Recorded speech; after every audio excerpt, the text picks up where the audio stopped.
Guys, welcome to the video. In our project we use deep learning techniques using image feature on Indian currency notes.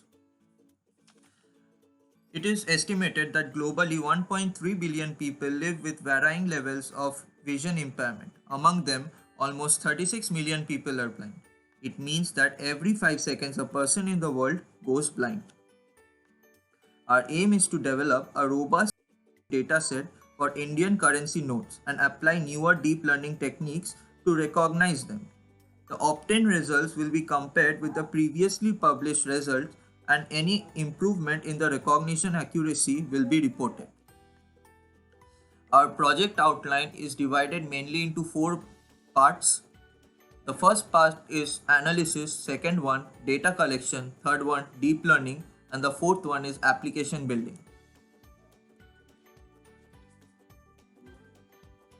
As of May 2020, currency circulating banknotes are in denomination of rupees 5 from the old Mahatma Gandhi series, rupees 10, 20, 50, 100 and Mahatma Gandhi series, and also in the denomination of rupees 10, 20, 50, 100, 200, 500 and 2000 from the Mahatma Gandhi new series. As you can see, these are the dimension of each notes from rupees 5, 10, 20, 200. We have used four currency denominations from the Mahatma Gandhi series, which is most widely used currency series in our country, namely 10, 20, 50 and 100. Challenges in Indian currency recognition are of five major types: deformation of image, effect of resolution, presence of graphics, complex background texture and color, and lastly, different background scenes. Here in this section, we will learn about data which we have collected for our project. Machine learning method learn from example. It is important to have good graphs of input data. A collection of instances is a dataset, and when we working with machine learning method, we typically need a few datasets for different purposes. Like a dataset, we feed into our machine learning algorithm to train our model. That will be called the training dataset, and a dataset that we use to validate the accuracy of our model, but it is not used to train the model. That will be called the testing dataset. We plan to create our own dataset for this project so that the model can get decent performances when we apply it in real life scenarios. It is not always possible to capture exact fair or decent quality amount of images. The image can be taken as blurry, or some portion of this notice can be missing. We have to consider that fact.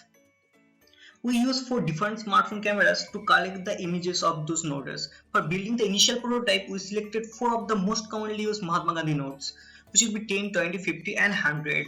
Our goal was to generate around 400 images for each class and can be used as train validation and test set.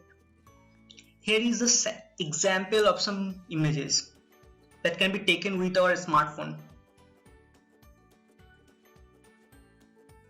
It's really cool and impressive to be able to point your phone's camera at a scene and get a near instant prediction that classifies an object, estimates the human's position, or analyzes a block of text. But in and of themselves, those ML tasks aren't always actionable inside a mobile experience. That is why choosing the right model was a significant challenge in our project. One of the biggest practical considerations is the speed versus accuracy trade-off. Researchers have developed a wide variety of architectures to match the different use cases that applications might encounter in the real world. One such model is MobileNet, which is appropriate for our scenario as we are running the model on a computation-limited mobile device. MobileNet is very low maintenance, thus performing quite well with high speed. There are also many flavors of pre-trained models with the size of the network in memory and on disk being proportional to the number of parameters being used. The speed and power consumption of the network is proportional to the number of MACs or multiply accumulates, or MAADs or multiply additions, which is a measure of the number of fused multiplication and addition operations.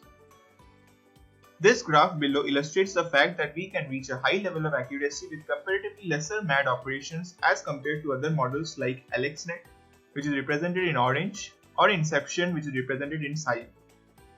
In terms of output performance, there would be a significant amount of lag with a full-fledged model, which is why the trade-off is acceptable when the model is deployed on mobile. MobileNets are based on streamlined architecture that uses depth-wise separable convolutions to build lightweight, deep neural networks.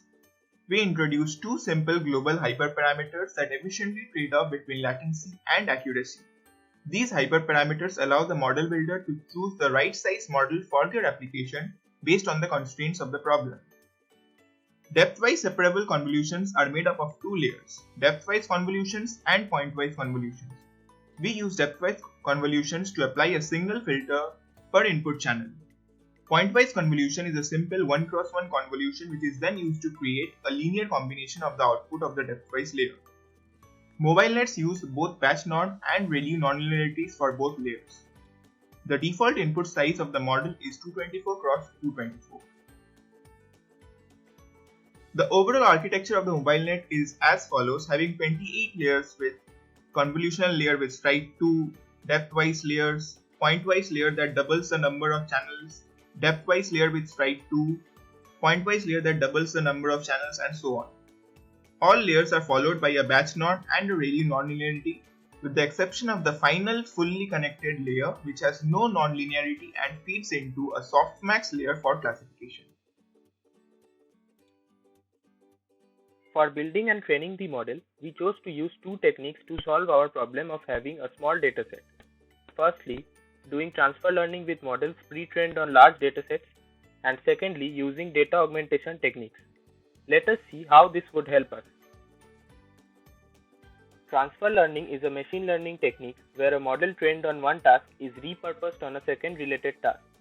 In our case, starting with a pre-trained model and further fine-tuning the model reduced training time and avoided possible overfitting due to a small dataset. So, here the MobileNet model pre-trained on the ImageNet dataset was used by us. Data augmentation is the technique of increasing the size of data used for training a model. For reliable predictions, the deep learning models often require a lot of training data, which is not always available. Therefore, the existing data is augmented in order to make a better generalized model and prevent possible overfitting. Common data augmentation techniques like shifting the images, zooming in or out of the images, and rotating the images were implemented using the Keras API of TensorFlow 2. The trained model achieved 85.83% accuracy on our test set. This is significant because the test set contained blurry or lower resolution images in darker lighting conditions in order to better test the model.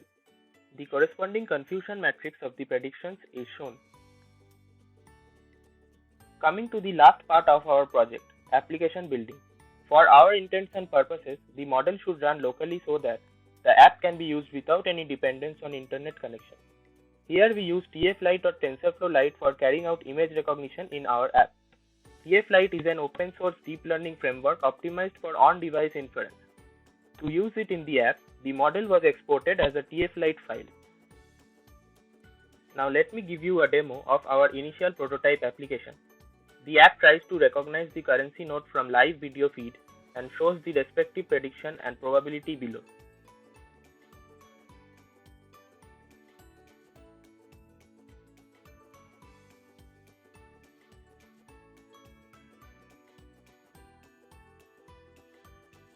So in this video, we showed you our approach to solve the problem of currency recognition for visually impaired persons. We also gave some tips on building, training and deploying powerful deep learning models using a small dataset.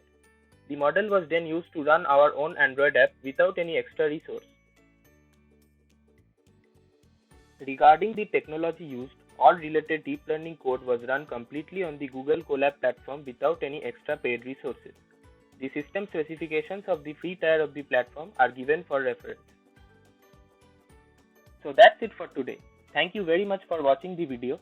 If you liked it, please press the like button and also share your thoughts in the comment section below. Don't forget to subscribe to our channel for more innovative projects like this. Until then, stay indoors, stay safe.